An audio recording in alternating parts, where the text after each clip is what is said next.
Whatever you need, there's drinks in the fridge, whatever you need. Man, you sure know when to catch me, huh? Holy moly, huh? Right off of Vegas Boondy. God, bro. This is good. Yeah. You know, one-on-one with Brad's always good. Dude, you're a real one, man. I literally flew into Vegas at I got up at like 5 a.m., packed my flew. I thought you would have been asleep right now. Are we running? I think we're running. Yeah, we're All running. right, so would have been asleep right now? No, so once in a while I do have a tendency to stay up. Tendency to stay up. I do have a tendency to stay up once in a while, and tonight you caught me into the early morning. Tonight. So you haven't slept. Nah, I didn't sleep. This is the perfect Vegas podcast then. This really is. That's why I want to do like podcasts that are in the present moment that show exactly where you're at. And there's no better time than this because I feel like you're that guy. You're that, like, on social media, just in general, like, you're that guy who's like, you're really you. There's no, like... I didn't realize how many people hate me. Hate you? Yeah, I didn't realize that. Like, I got a lot of hate. Well, who hates you? I mean, you just read, like, those YouTube comments and all that. I don't read it, like, at all anymore. But, like, people do talk. But what is there? Because you're... I don't know. I mean, I don't know why people don't. I think it's because of how the narrative is steered, you know? Yeah. I think it depends on how the narrative is steered. Like, Kyle controls that audience. Yeah. He knows how to control that audience. And so whatever he kind of steers that, or maybe I'm just like an idiot sometimes, but. Yeah, well, let's talk about the Dr. Phil episode. I got killed for that. Before the episode, I'm not gonna. I mean, we were literally talking about how we wanted it to be, like the dynamic. We were even going into it like, yo, should we like talk about, because he's a psychologist, yeah, like by trade, like that's his profession rather.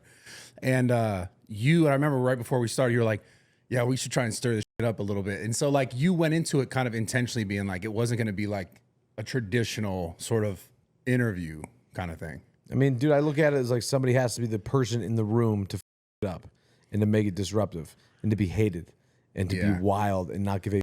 Otherwise, it's four of us, especially with four mics. It's tough with four mics. People that don't understand podcasting, right? Yeah. You're with Dr. Phil and you're with Kyle, Steiny, me, and you, all outgoing personalities. Yeah. And it really is like a timing on how you have to interject, when you have to come in and talk, when you have to say, and make it all flow at the same time. Where did you really learn how to podcast or just talk? Because I mean, your first thing that like really obviously blew you up was the way you know, your voice and the way you speak and the way you narrate. If I had stuck with that show with Kevin Conley, we did Ripper Magoo's, the sports show. We were like very mainstream. Yeah, friendly. why the fuck? What happened? I mean, Conley got a lot of shit on Twitter. Did you see that? Yeah. Kevin got hammered by Barstool and all that as being a bad business guy and all that stuff. Yeah. Me and Kevin had a little thing about that, but at the end of the day, Kevin and I are boys now. But definitely, me and Kevin definitely had our differences. But we would have that show would have been great. I mean, it was brand friendly though. It wasn't wild. It wasn't like we had Michael Rubin, we had Shaquille O'Neal, we had Christian McCaffrey, we had Rich Eisen. We had it was a sports show. Me and Timmy. Why so much up and down with you? Because I get bored easily, and I just have ADHD, and obviously I have some issues that probably we have to tend to better than we are tending to, which is like cutting down on certain things, and but that's just me, and that's who I am, and that's either what you're gonna get or what you're not gonna get. I don't really see myself changing completely ever. I don't ever see myself getting like completely like not drinking, not whatever. Like I love to drink, I love to party, and that's it. And that's how long can you keep that up for though? I mean, I don't know, brother. You're in the gym every day. I've never been inside of a gym. I don't work out at all. That's why I wear long sleeve sweatshirts. People don't know because like I'm not big enough. Mate, maybe you should try to find the gym. I know, Kyle. As you're about to slam this. I mean, bro, I'm in Vegas. Like, what is it? You know, it is what it is. I'm enjoying my life. I'm having a great time. I think that everything coming back together now, all of us working together again, is a good thing. Yeah, it's and fun, people can say and run their mouth all they want. They don't know our me and Kyle's relationship behind the scenes. They don't understand me and Steve's, me and your relationship behind the scenes of all that stuff. But we are deadly when we all put our minds to it. Yeah, it's a fact, man. You know, what do you enjoy the most right now? Like you outside of like the Nelk stuff, and I want to get into movies. So I studied theater and acting for like 10 years, and so I want to get into acting. Why take so long to try to get into it? Because how old are you now? 36. 36, yeah. 36 years old. So I'm an old dude, you know. It's funny though, like 36 is, it's not old. It's like on the internet everyone on the internet, because the audience is so young, it's older. That's how people can get me when they comment. Like the one DM that can really like snap me the wrong way is like start a family. Bro, you're almost like 40 years old, bro. I'm like, I know. You know, my point to that, the thing that's always funny is like, because I'll like stream, I'll play video games, or I'll do things, and people be like, bro, start a family. Like, what the are you doing? Like, why are you still doing this? Right. And I think what's interesting is that audience, the younger people, they're looking at like, because in their mind is like, oh, you're this age, you should have this, you should have that, as far as like a family or whatever, like relationship. But there's also that idea of like, dude, I worked my whole life to be able to do kind of what I wanted to do with my life, and whether it be like video games or for you, party, have fun. Like, not that you should just always do this, but you work to be able to do that and have the luxury to do that. And I can balance it well. That's my thing. Is like I balance it well. Like, I mean, I don't know how effective I'd be if I was like completely like off everything, like whatever. Like, I don't know, because I don't want to be like, I don't do drugs. Like, biggest misconception is I do coke, or I don't do any of that stuff. You know, like I'll definitely absolutely pop an Addy once in a while, like 100%, which is just as bad probably as cocaine. But I mean, at the end of the day, like I don't do hard drugs. I don't do anything. Yeah. Except for I have some drinks and I do whatever. But I'm a hard working dude. You know, like I'm always on the phone. I'm always trying to set it up, trying to whatever. And so, like, I mean, that's why you have what you have. Yeah. But I just think it's funny. I just think like I would say this when I'm streaming is like I feel like the people who'd watch and be like trying to on you or what you're doing or what you haven't done yet is like most of them would probably be really happy if they were in a position in their life where they could really happy to be able to do the crazy shit. Yeah, I mean, dude, bro, every time if it's constructive criticism, I'll accept it. Like if somebody like a DM or something, like if somebody says something, I'll just block you. Like I don't have time to like I'll look at it once. If it's negativity, I'll just block you. Yeah. But if they shoot me like constructive criticism, and I know there's a point in my life where, hey, you know what, they may be right, I'll go back at them and be like, well, what do you mean? Like, you know, because I know these people like actually watch me. Some of these people like know us more than we know ourselves in a sense. Yeah. You know what I mean? Because they watch us every day. They watch what we put out, and you learn a lot from people that DM you on the daily, and it helps you self-improve in certain areas if if it's constructive. But otherwise, it's not. If it's not constructive, it's not good. Yeah. Before you got into the internet, did you have anyone in your life that like doubted what you were gonna do, like doubted your ability to do? I don't know. I mean, I didn't really ever listen to anybody or hear anybody. I just had my tunnel vision, and I just like it was a chaos. Like for me, it was never organized. So it was like why I had my success was just chaos at the right time, and I just like had success based on just no organization. That's my biggest trait that I lack is organization. Yeah, me too. I ain't gonna lie. I feel like some people who are just more creative are like that. Yeah, and it's hard too because it also too you want to like there are times where you have to realize that you have to give something up, and have somebody build infrastructure for you, and give some up on, like for instance, we're doing this deal right now where they want to. They want to give me upfront cash, but they want to control a lot of my media side. So anything I make on YouTube or anything, because they want me to start all this YouTube, all that stuff. I'm like, I don't know how that works, but I just want to get back. I want to get into movies, and I think that, like, honestly, low key, I could be a fascinating, crazy, great actor.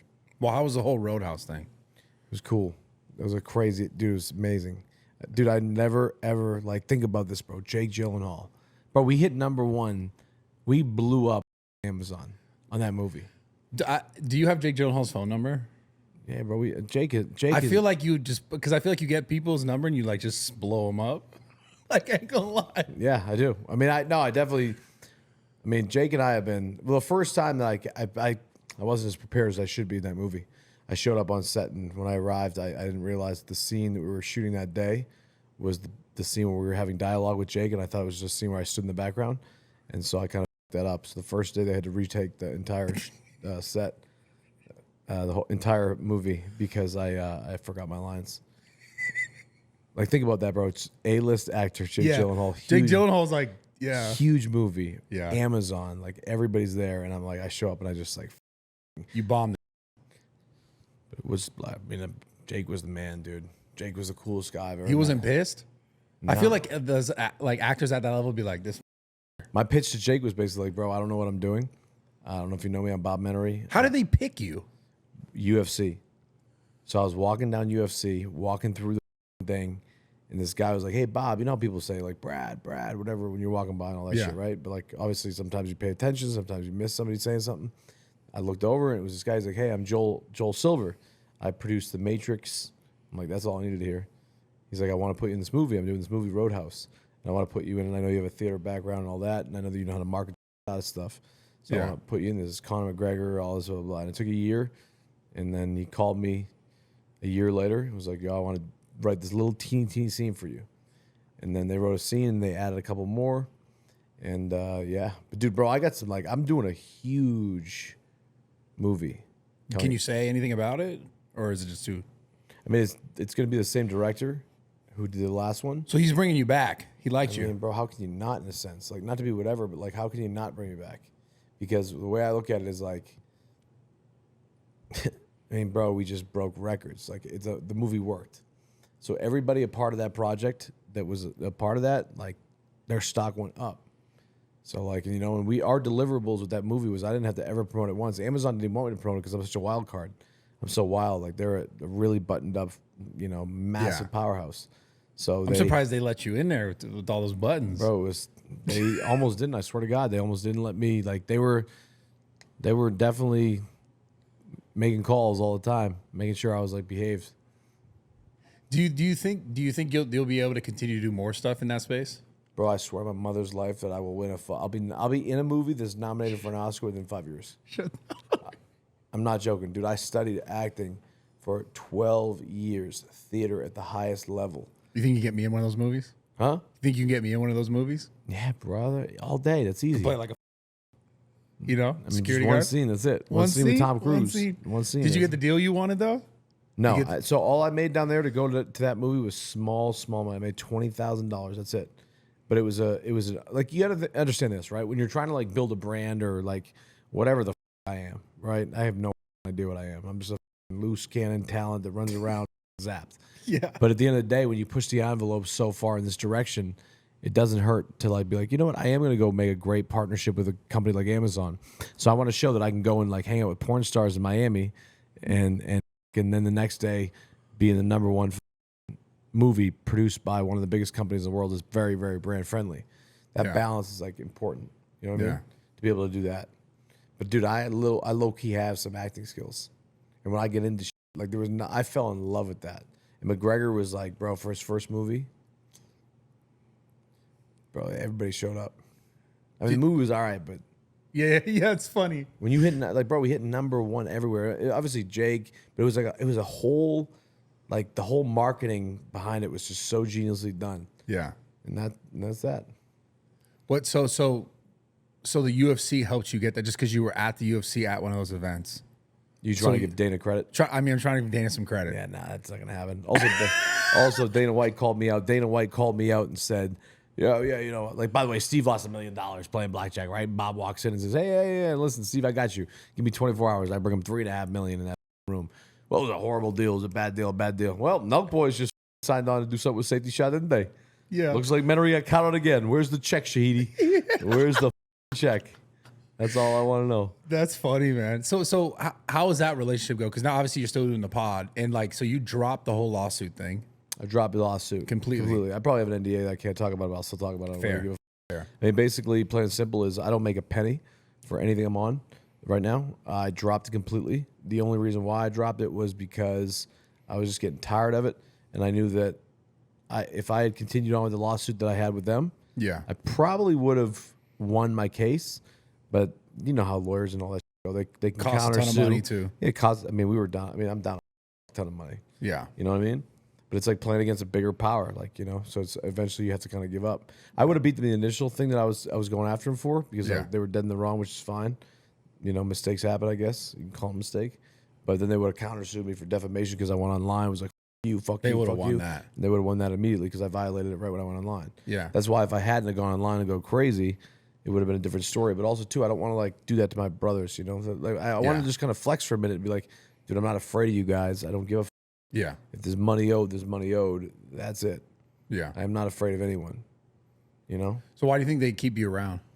I think I know why. I think Nelk keeps me around because obviously we're still somewhat of a relevant name that can draw audience members. Their chemistry is really good together, and I think that they need talent. Yeah. And not trying to be like I'm talent, but at the end of the day, they need characters right now. You know, if you think about it, you got Steiny, you got Salim, you got Steve, you got whatever. Steve's kind of doing his own thing, distant a little bit of times. I'm popping in and out for the podcast, full send. You're doing the same thing. You have your own thing. It's like Steiny, Kyle, and Salim. So it's I think they probably obviously are always looking for characters that are in their storylines from the past to keep going on. Yeah, for sure. I mean, I don't think there's ways, especially now on the internet, like I'd say it's way harder to just be like a single, because I don't think there's actually any really super like there's no like single. I mean, Mr. Beast, but he has his whole crew and all this. Like, you can't be really, really successful on the internet like singularly. I feel like, Right. Unless you're like a stand-up comic Or like one of these big streamer guys. I mean, we were that guy. Who was that guy? Stretch or whatever. sketch. Sketch. Yeah, you were just with him. It was, yeah. I mean, I saw him from your thing, and I saw him from whatever, and he's staying at our place right now. But like that guy probably does pretty well, right, from Twitch. Yeah, he just got started, so he's still in the space of like just learning how, like, where to make money, how to. I mean, I'm sure he's going to do really well. Right. But like, he's brand new in the space, like still, you know, like, you've been doing this for how long? 12 years. Yeah, I've been doing it for 13, 14 years, like forever. And I think regardless though, like there comes a time, and whether, because like most people get their initial pop, like you had your initial pop, speaking, your voice, like your comedy in all that. And then you kind of like get to a point where you kind of need other people to continue success. Yeah. I mean, it depends. Do you want to be a talent, or do you want to be like build a business around yourself? And so like I was never had the ability with my brain to be able to build a business around myself. Because of organization stuff, bro. Organization and just like trust and all that, whatever it is. So I'm like, I'm fine being a one-off talent. I don't mind that. Like, I don't need a lot of money. I came from no money. I don't give a about that. Like, I don't need to chase hundreds of millions, whatever, you know. But definitely, I think like I'm on the up and up in a sense in my brain. But like, we definitely had some dark ass 2 years. You know, I had a really, really, really tough like 2 years. I had crazy 2 years. Yeah. You know. Yeah, because after the full send thing, like, I guess I just gave up because I was frustrated. I didn't like. I could have kept going, but I also was dealing with some other. But like, I just gave up. So I haven't been like, you know, when we started with Kyle and all that show and everything. Like, we were dialed. Like, we were always going, and then he let me down a little bit in a certain area, and I was just like, all right. So I lost the motivation, and then all the other shit happened in my life, and I was like, fucking, I'm out. So I just checked out and didn't do. Was it like personal? Yeah, cool, bro. Come on now. I was supposed to have I was going to Boston to have a family with kids and all that. That's the line that I thought I was on. Yeah. And then it got, you know, flipped around to like me going right back gung ho again back into this shit. Yeah. You know, like that's I was looking at. I wanted to just chill, have a kid, normal place, and just chill. Why do you think you have such a hard time with like the whole like female side of it? Like, the trust it? You don't. I don't have a hard time with female. Like, I mean, I don't have a hard time with female. It's just I had a couple bad eggs. Yeah. That's it. I mean, it's not like and also too, like, I don't commit to a lot of people, and then when you give your commitment to somebody, and it's something, you know how it is. But yeah, no, I'm not. I don't know. I kind of just like, bro, I mean, like, when you think you're having a family and having kids and you don't have kids, and it's like, it's a brain fuck. That's the thing. It wasn't the cheating thing. It was the kid thing. And yeah. Not to get into details. Like, when you commit yourself to, bro, don't tell me you want a kid and not, you know, that's the thing that bothered me. Yeah. Especially where you're at, you know, too. Can't do that to somebody. So is that something you still want? Now my changed. Like, now my brain has changed back to, you know, like just business mode, going back, whatever. Because I was out for, like, dude, I didn't do anything for 2.5 years. I didn't do anything. Like, when I dropped out of full send, and I like did not do anything. And I was just fighting with this chick and blah, blah. It was a waste of time. So I know my potential. I know the connections I have and all that stuff, but I don't know. Do you think people are afraid to do business with you? Of course. Yeah. And I don't blame them, like, in a sense. But at the end of the day, if it clicks, it clicks. So that's it. That's basically plain and simple. God damn. If I'm motivated, I'll do it. But yeah, people are definitely afraid to do it. Who wouldn't be? Bro, I'm on the internet at like 3 a.m. sometimes posting. Yeah, you post crazy shit. So I don't know. It's entertaining though, man. You are entertaining. There's no denying that. Like, you're definitely an entertainer. Yeah, I mean, dude, all I want to do is like do some movies and like crush it and like get, you know, be able to like sustain myself with the stuff I'm doing now financially, and then do some. I want to get into the movie stuff. That's my big thing. What'd you do with Sketch? Because you were with Nick and Sketch, right? They stayed at the place, so they're at the apartment right now. Did you do anything specifically with them, or? I don't know, some wedding happened or something. Some wedding. I don't know.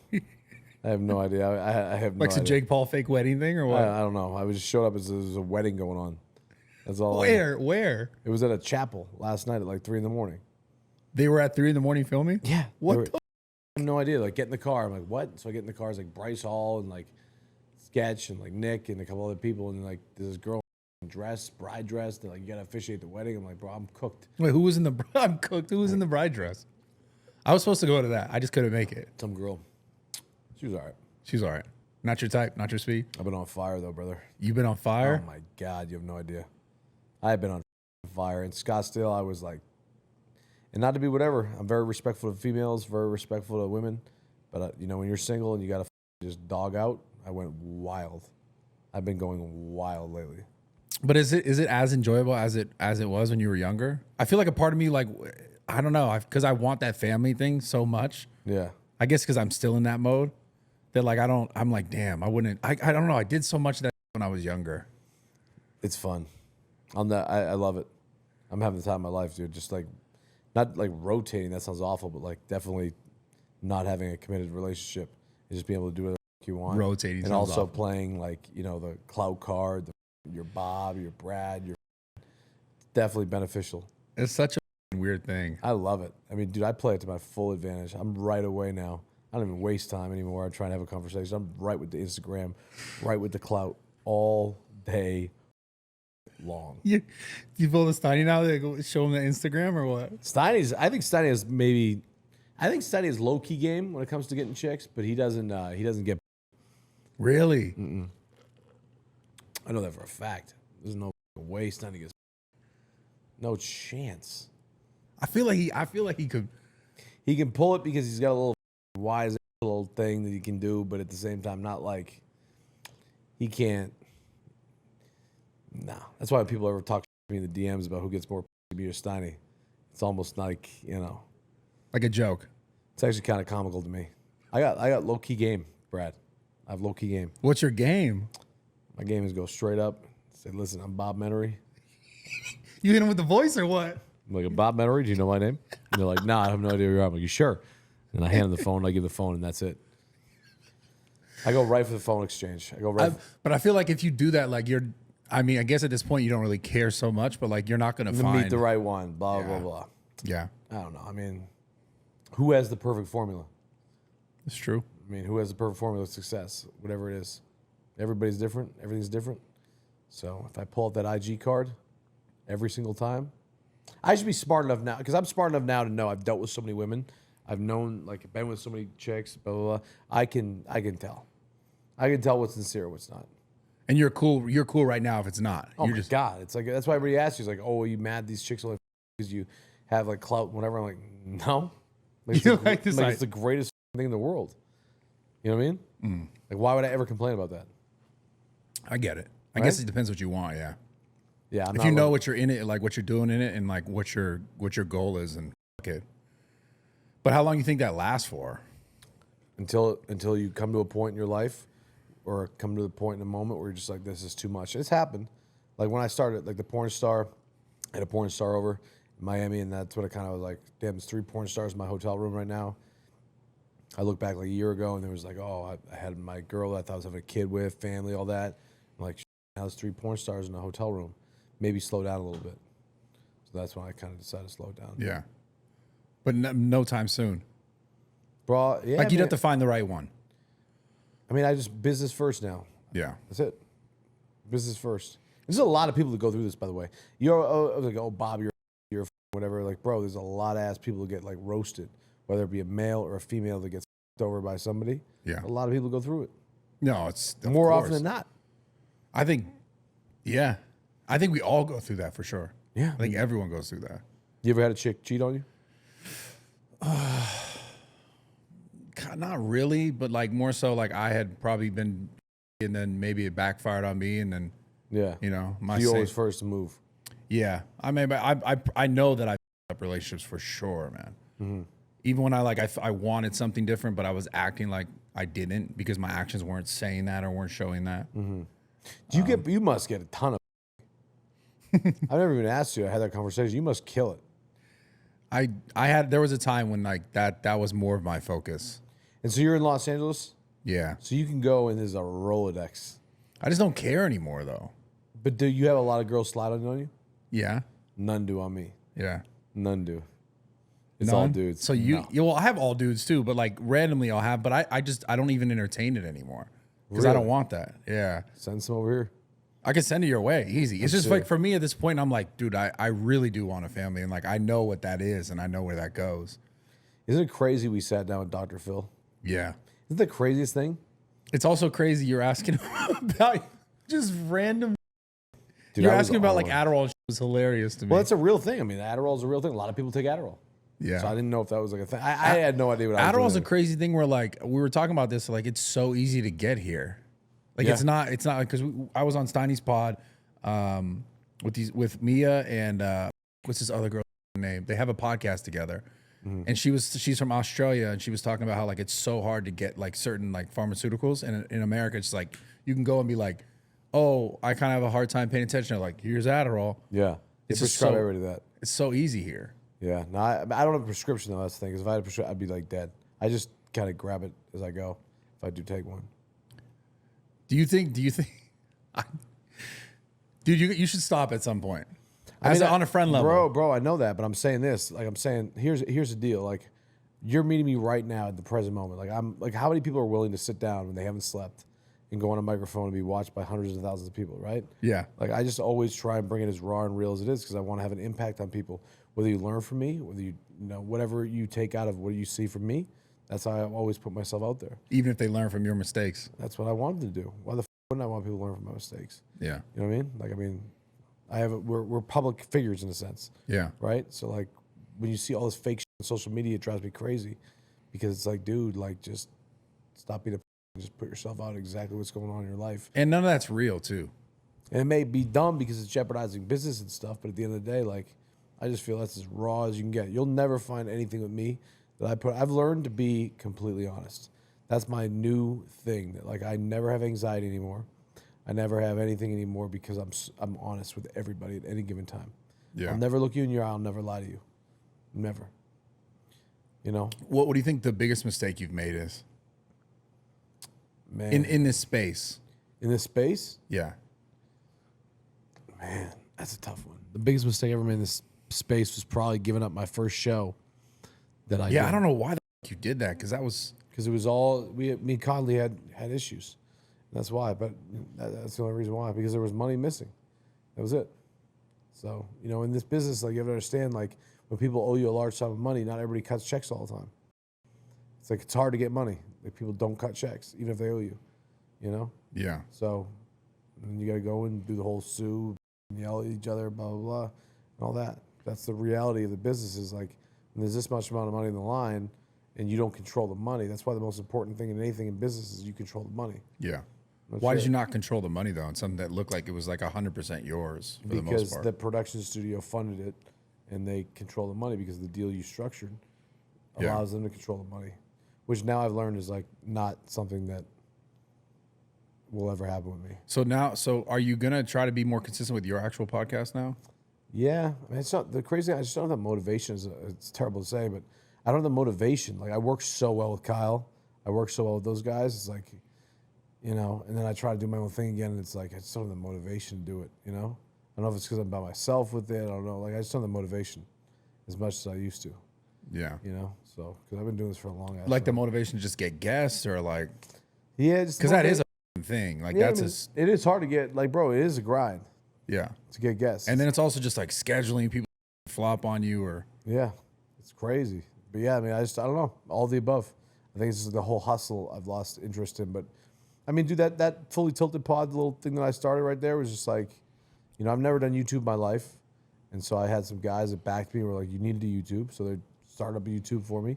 And basically like, that's that. But isn't that like creating the same problems before, like starting up the YouTube for you? Because they're controlling the money, no? We control the money, but at the end of the day, they control all the production costs, all the production team, all the movements from point A to point B, Yeah, all the infrastructure on that end, but we control the money. makes sense. So So is it but just there is you? no real money besides, yeah. Is it just you on the like I'm okay? So you have backers, but on the front end, it's just you now. Yeah, I mean, our casino is a really big thing right now. So Monkey Tilt is something we launched about 6 months ago. I think it became more legal in 22 states. The exact replica of Prize Picks, and then outside the U.S. is a casino, fully blown casino. So we'll be outside the country promoting our casino. You can't do it from inside the United States; it's against the law. Yeah. Which a lot of people make mistakes with, and all these streamers and whatnot. Like, it's only a matter of time for the SEC steps in. Only a matter of time before you think about like state by state, FanDuel, DraftKings, all these companies, as they state by like, why do they want their money going offshore? And why is some kid streaming from the U.S. in the state when he shouldn't be? And the money's going from here to Gibraltar or here to Costa Rica or fucking here to... It's super gray area. It's not even a gray area. It's just actually pretty cut and dry. It's not a gray area. It's like... So they're just getting away with something that they shouldn't be then. No, for I the mean, time if being. you are streaming inside the United States of America with like Roobet or any of those companies, it is against the law in a huge way. Yeah. So you need to go and find the jurisdiction that allows you to go and stream from there. And so, I mean, I guarantee even times like Drake probably with Stake, I guarantee there were times where they really want to look up Drake with Stake, that he didn't follow the rules. They didn't follow the rules. They probably turned on the lights and streamed from some location. I feel like he's always in Canada though. Yeah, I mean, that's fine then. So he's Yeah. good. Yeah. I feel like he's always at his house in Canada. Like he's got some pool and in the background. Why the fuck hasn't Kyle got Drake on the Full Send podcast? I don't know. That's the craziest thing to me. They're like tight. I see Drake always with him. Like, why isn't Kyle the balls to ask Drake? I mean, maybe he has. Maybe it's just like a timing thing. I don't know. Drake would be like the biggest guest ever. I know, but I look at it as like, if you're my boy and like I fuck with you, like if I ask you to do a pod, I don't care what level you're at. Yeah. You should do it. Well, that's something, dude. Like, you should do it. Like you're if you don't do it for your boys. That's it. Like I get really, really mad if somebody like doesn't respond to like doing a show. You know what I don't like is when you do someone's show and then they ask you to do theirs and they don't. And they don't do it. They don't do it. Well, that just doesn't happen. I mean, that's just like you're a fag. You know, that's it. That's if not, I'm out. That's happened to me a few times. Yeah, I don't with you anymore. Yeah, it's crazy. You know. Like I felt like I was supposed to go do your show and I didn't because I felt like if yeah, I all do the no, that was understandable. By the way, I was busting your balls when I was joking about Brad. I was like, Brad, I got a bone to pick with you. You didn't do my show when I asked you to and all that. Yeah. We were in the middle of a lawsuit. It doesn't, Yeah. Like that's not, you know, and I was doing it to be a dick and all that. Yeah, because I didn't do it to be like mean to you, you know. No, of course not. I think you're hilarious and I love having conversation with you. Yeah. But like honestly, low key, like that's crazy. Like I didn't talk to Kyle for months and months and months. Months and months and months. But it's good. I thought you were never gonna be back. At one point, I was like, "Yo, he's gone. He's never gonna be back." I knew I'd always be back because I knew Kyle. I'm always back. I knew Kyle couldn't. Kyle knows what I did for that. Come on, Kyle knows, and I can't wait for Dana White Part 2. Dana butchered me. He did. Butchered me. He did. I have so many people like call me. Like I had deals, like stuff like that I was doing, like whatever. They were just like, "What the is this? What the is this?" Like when you're the president of the UFC, the most powerful man undoubtedly in sports, being like, "You are a train wreck. You are a piece of shit. You are a fucking." It's like, Yeah, they went hard on you. I know. So hard. I know. I don't know. I don't know what that was, but all I know is that my You're here. You're still here. You're still standing. That's the best part. dude, I'm just still here. How am I still here is a question. Do you have like you must have somewhat of a close relationship with Dana though. Dana's my brother. I love that guy's I say is one of the chillest, greatest men on planet Earth. Yeah. There's nobody better than Dana White. Like he will literally tell it exactly how it is at all given times, at any given moment, no matter what. He's going to let you know exactly how it is, and that's it. There's no beating around the bush. Yeah. And that's what I love about Dana. And he was at a point where he motivated me a little bit. After that podcast, I got motivated. You don't think I get motivated when I got slammed on the internet by him? Like, yeah, of course I the got guy. motivated. 1,000%. And that, like, he knows me. I mean, I think Dana would be pretty heavy. We fuck with each other pretty heavy, but like, yeah, he came at me pretty good. He did. Like it was World War III up in there. Then I had a little Steiny sitting there like a little rat.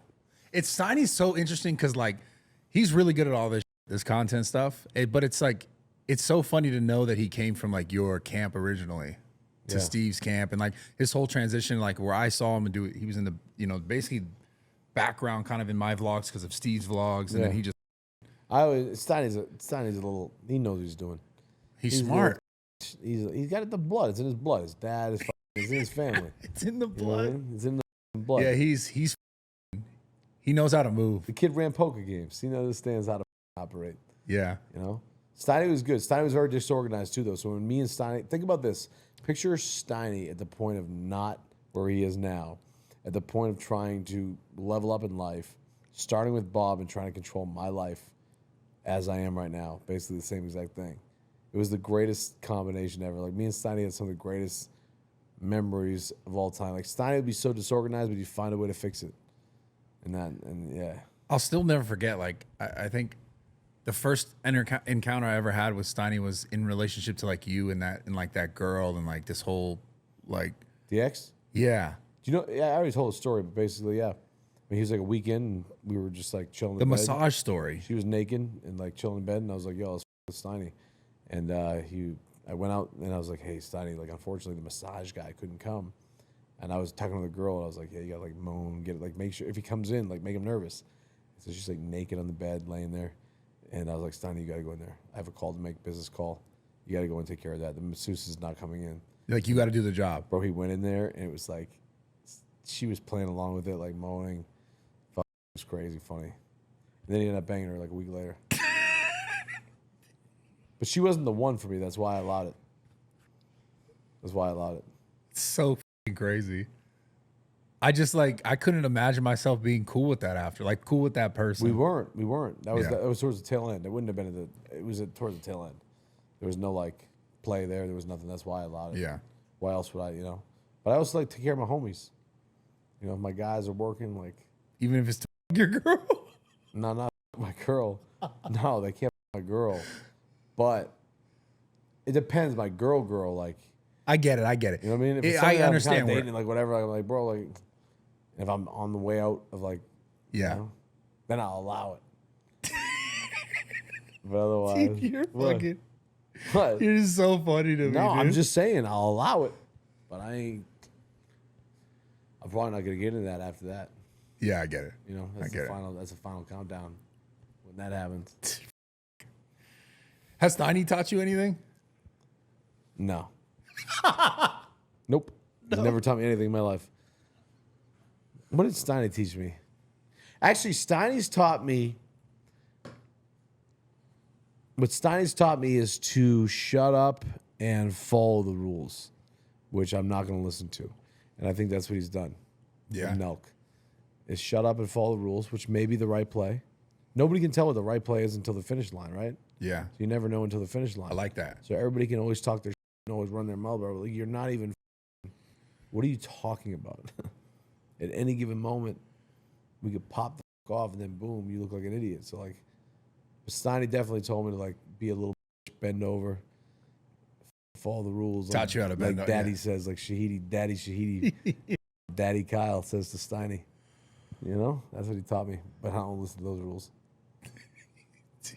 All right, guys, quick interruption for the podcast. This podcast is sponsored by BetterHelp. Obviously, I've talked to you guys about this before, but it never hurts to say it again.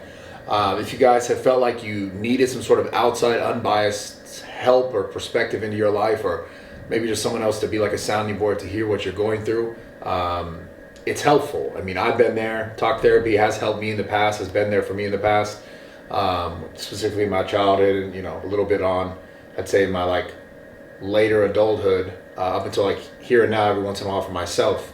And I think it's really beneficial to get some sort of outside perspective sometimes when, in the most cases, when you go and have these conversations with people, like they just give you sort of biased perspective on whatever it is you're saying based on like your relationship to them in your life, in their life as well.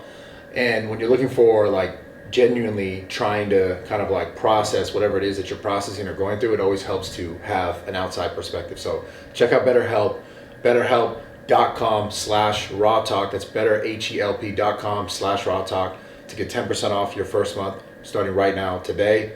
Do not miss it. Do not wait if you've been thinking about therapy. It's a good idea. Let's get back to this podcast. You know what I want to do? I want to fight somebody too. You should. Bro, Who I'd would you fuck- fight? Bro, I would fuck. I would fuck up anybody. Who? Like, what you mean, anybody? I swear on my life that, brother, you could put Not me. You could beat me. Yeah, in a street fight, you know. You It's could beat like, me in a street fight. Yeah. But I tell you what, bro, I tell you what, there is a chance I could pop you. maybe, My hands are so fast, and I got like. Who do bro, you want to fight? You want to fight like I was talking to Bryce Hall yesterday. I was like, you're not gonna fight Bryce Hall. I'm not gonna fight Bryce Hall, but I'm saying like I told Bryce yesterday, I'm like, bro, like I pulled him aside yesterday, and I was like, low key, like I don't even know why I'm saying this, but like, bro, I could kick the shit out of you, and I didn't like low key. No, and like, What I'm did he serious. say? But I was like, I had the utmost respect for you, Bryce, because I did see you did the bare knuckle fight. Shit. Yeah, that was dope. I was like, that's cool. Like, at least you did it, and you came in the fight game and did it that way. But at the end of the day, like, I promise you, I'm not trying to like, I don't care about clout or like numbers or like fucking. You just had to let him know I'd you know out. that if I throw hands with like Bryce, like that dude ain't a threat. Dude, maybe you should fight Bryce Hall. Bare knuckle. I would love to fight somebody. Who would you fight? I mean, I would rough Kyle. I would put Kyle in a coffin. Yeah. I'd put Steiny in a coffin. Steve would be tough. You'd beat me. You'd beat me. I mean, I would just fight anybody. I would love to fight, but I would do it in the way of like bare knuckle. I wouldn't want, and like anything goes. Like you can grapple, you can throw hands, you can kick, you can do anything. That sounds like Masvidal's thing. Isn't Masvidal's thing now the whole the bare knuckle, but like also ground and pound and everything? Because bare knuckle's like it's just bare knuckle. And I think have no idea. I think I don't know what the name of that is, but I'm pretty sure it's like bare knuckle plus like UFC kind of thing. Give me 5 names right now. I'll tell you if I can beat them up. In a real street fight. In a real street That's fight. what people don't realize. Like everybody look, Bob's a little fucking like brother. Well, you just did the movie with Connor. ain't about being in a movie. I will light you up. Yeah, okay, but what about Connor? No. Conor McGregor? McGregor? Yeah. No, Mike. Connor would turn me into a. I mean, Connor. You have to know your expectations. So we're picking like influencers. I tell you then. what, though, I could scramble a little bit out of it. I know that with Connor, but I. Stop, dude. No, I mean he'd kill Connor? me. He'd kill me. Yeah, he'd kill me. Yeah, okay. I get that. All right. But Okay. I'm saying like, I just feel like How many zaps would it take to scramble out of the Connor fight? I'd have to be on a couple, 2 zaps. I mean, influencer wise, like name 5. Okay. I'll be honest with you. I'll tell you my God's honest truth if I could them up right now. Okay. Influencers. And I don't want to get I don't want to get in the fight game for any like money or anything like that. I just want to fight somebody and beat the shit out of them, put them in their place. So you tell me 5 names, I'll tell you if I can beat them. Well, or I not. think so. So Steiny's definitely there. Steiny would be murdered in 0.5 seconds. 0.5. Okay, influencers. Well, who are in the fight space? What about Kyle. KSI? KSI? Yeah. KSI would be interesting. It just depends. And this is just a fight, like in this room fight. Oh, bro, in this room a fight, Yeah, like street fight. What it just happens wherever you're at, you just fight. There's no it's very close. KSI. Yeah. Yeah, he punched me once in the face. It was He's pretty just hard. got endurance. He's got whatever. But like if KSI walked in this room right now and started running his mouth, I would not be afraid to knock his teeth out. Dylan Dennis. He'd beat me. Dylan Dennis. So then you think Dylan Dennis would beat KSI then? Like who's that better Derek kid? Oh, I think you'd get him. That's the kid. That's Jake Paul's guy. You think of what? You'd get him for sure. Like beat him? Yeah, I think you'd beat him. Dude. I think it's like a little troll job what he does, whatever it is, but like he is I would literally murder him. Like Hey, maybe we should set that up. I will fight any that you want at any given time, Brad. Dude, you should do Derek for sure. That's the better guy. Bro, let's go. Set it up. I'll fight that kid for free. I wonder if he's here. I don't even need to fight him for money or clout. I'll just fight everybody. Okay, so Dylan now, KSI, in this room, Steiny easy. Bryce Hall. Did you say so? Did you say yes on? You think Bryce Hall easy I could take Bryce. in this room? I could take Bryce. Okay. Logan Paul. He'd beat me. Okay. But I'll tell you what, though. If I could wrestle, He could wrestle though. That's the whole thing. we can both wrestle. I got a little shot of throwing him into something. Mike Malak.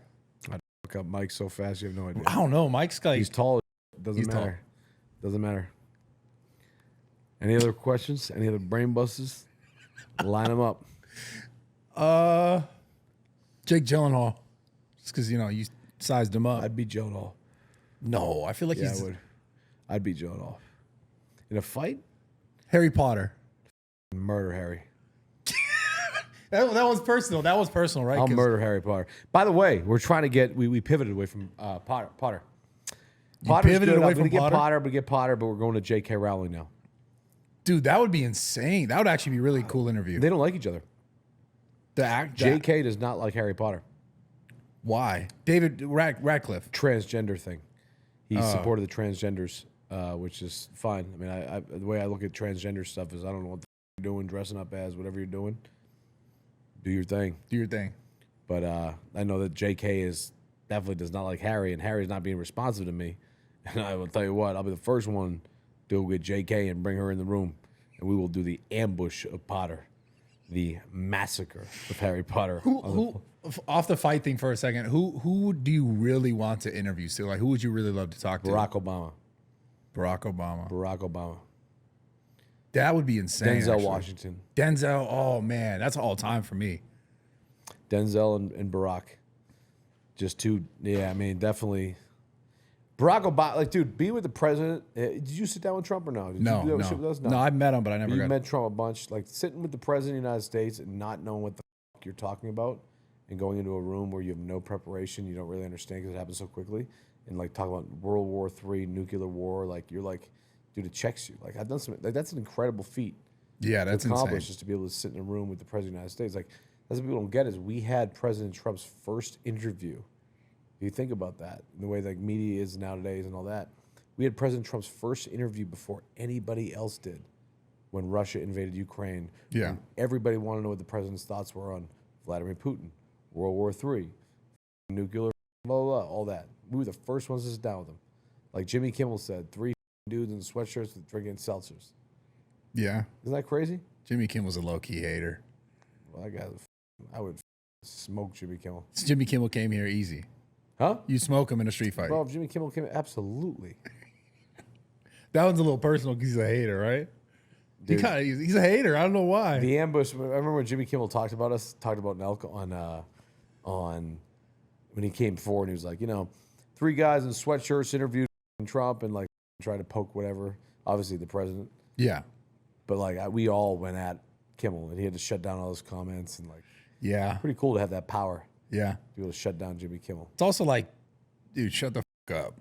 Like that guy. He's run though. It's a robot. He's a robot. He works Yeah. for a network that controls a narrative, or tries to control a narrative, and that's what Kimmel does. But yeah, what's your perspective on that? Like, just in the world, like, is with media, because you're a part of it, but also you've probably seen the transition of like how, I don't know. I think creators and people who are doing this sort of work have so much more, I don't know, power and responsibility. Right. Because like now more than ever, like 20 years ago, it wasn't like random dudes with whatever seltzers and hoodies able to interview someone like of that caliber to like these are real world power type people. Right. Right. And now I think because before it was just like those people were only talking to like whatever big network and they orchestrated however they Right. wanted, the questions they wanted, the edits they wanted to be a certain way. And so now the world is so different where you have all these people who you are able to interview and talk to. And that's why I think the country in a whole will be f***ed, because I think the too many people that are unintelligent people that are misinformed control the narrative. And I think that like there's too many people that can like brainwash a generation. You could be like one guy like Mr. Beast who can brainwash a whole generation of kids nowadays without any real, because we have the freedom of speech, the freedom to be able to do whatever you want and all that. But it does hurt you at times, I think. I think there's way too many people that have power, but that's just where we live. That's where we're at, that do not know what they're talking about and that control the narrative, that are idiots, that including myself, Yeah. that can like, it's like sports gambling. Like everybody's shoving sports gambling down everybody's throats, gambling. All that stuff is like not the best thing for everything as a whole. The world, yeah. But people get, because what does it matter? Everybody's just only thinking about themselves.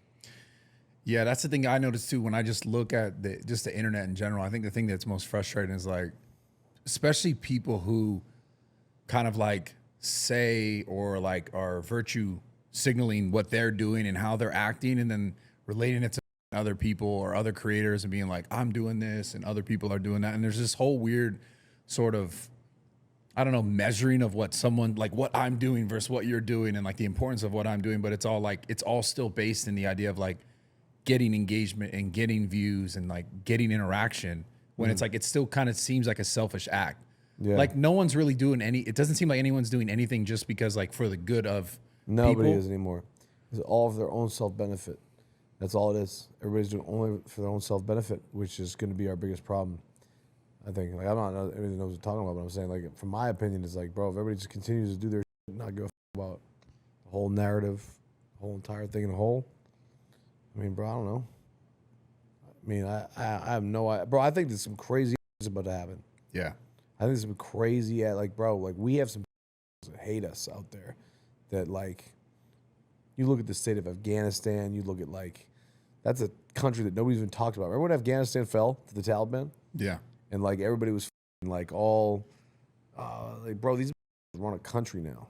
Like, that is heavily, like, this can be some crazy shit going on to control terrorism and all that stuff. It's going to be nuts, dude. On, like, I wonder what's going to happen. The next terrorist attack? Yeah. Where it will come from? What do you think? It'll be some sort of chemical thing. It'll be some sort of chemical thing. Isn't it crazy too that, like, think about this, how 9/11 happened, right? 9/11 happened. They tightened up all airline security, right? Okay. Yeah. By the way, you know what the craziest thing in the world is? You can get on an airplane. I always lose my ID, right? So I never have my ID. Do you know all you need to get on an airplane is 2 forms of identification, which could be a pill bottle with your name on it, right? And a credit card. Credit card, like a piece of paper you print out. Like, you get, dude, it's so easy to get through TSA security. Like, if you're, you know, like if you're trying to, like, if you're trying to go on the run, bro, it's so easy to get on an airplane now without any identification. Is that different now than it has been? No, it's always been the same. But I'm saying it's like mad easy to, like, if I wanted to go and book a flight, I guarantee you right now, if I wanted to book a flight under Bradley Martyn, I could book the flight under Bradley Martyn, board the plane within 24 hours, and just have a pill bottle that I could stamp your name on a pill bottle. Because when you go up to TSA, right? So for anybody that's ever gone to TSA and you don't have your ID, what happens is this. Okay, you're like, I don't have my ID. They'll say, okay, what else do you have on you? And you have to present 2 forms of identification, which can be, like you said, credit card, debit card, cannot be anything in paper form. You just need 2 items from someone, basically. Bro, you could literally I could take a pill bottle from you right now, Bradley Martyn, and take a credit card with your name on it and do that. So if any shit I was ever trying to be on the run in the U.S., it wouldn't be hard to do. That just, right when you say it, it reminds me of how crazy it was during, like, the whole, the pandemic and the whole COVID thing, where it was like, dude, like, you know when you have to have this, like, vaccine thing, you were traveling? Yeah. And it was like, every time you'd show it, they were just like, they didn't even look at it. They're like, okay. Yeah. Like, you could have had anyone's name on there. Bro, everything, like 9/11, when 9/11 happened, right? Where were you when 9/11 happened?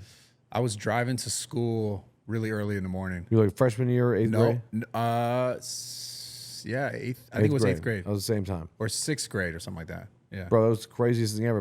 Just getting ripped out of school. Everybody was like panicking and whatnot. After 9/11 happened, can you imagine, think about this, bro, when we used to fly and do, you know, get on a plane, pre 9/11, you could legit get up, walk to the cockpit, open up the door, and walk in. Isn't that crazy? I didn't know that. Yeah, I mean, prior to 9/11, that's when they did all the cockpit doors, because that's you know, you learn from your mistakes in history. Right, so right. obviously the way the terrorists got in was the cockpit was so easily accessible. I feel like nowadays, I don't know if it would be a chemical thing. I think it'd just be more like some sort of technological. Remember, you know how you take your shoes off when you go on the airplane? Yeah. Why do you think that is? I think because you could put in there. What can you put in there? I'm assuming Bomb, razor. Shit. So the reason why you have to take your shoes off is post 9/11, we could walk on still. Even though there was extra security, we could walk on with our shoes and go through all the metal detectors, right? Richard Reed in Boston was the guy who attempted to blow up the airplane and had a bomb in his shoe, and it started smoking and all that. That's why we take our shoes off now when we go on an airplane, because of Richard Reed, which happened like 2 years, I think, after 9/11. Yeah. Could be wrong. But don't you think now it wouldn't be like some sort of, like, someone wouldn't show up with some sort of chemical. I feel like they would just hit a button Like you'd shut down, like it'd be like shutting down the power grid, which would destroy everything. Bro, you gotta think of how on top of our game. Like, think of how the government has to be so on top of their game to be able to prevent all the hacking and all that. It's crazy. I don't even know if it's. I feel like it's bigger than this. Like I don't know. For some reason, like to me, it seems like the whole world and all these superpowers and governments, they're all sort of. I know they are communicating, but I feel like it's. I don't think people are just like thinking, oh, we're just gonna do some crazy. I feel like they're all kind of collectively in on this. Dude. Nobody knows. It just seems that way. Nobody knows anything. That's the crazy thing. Nobody knows anything. Nobody knows anything. But all I know is this.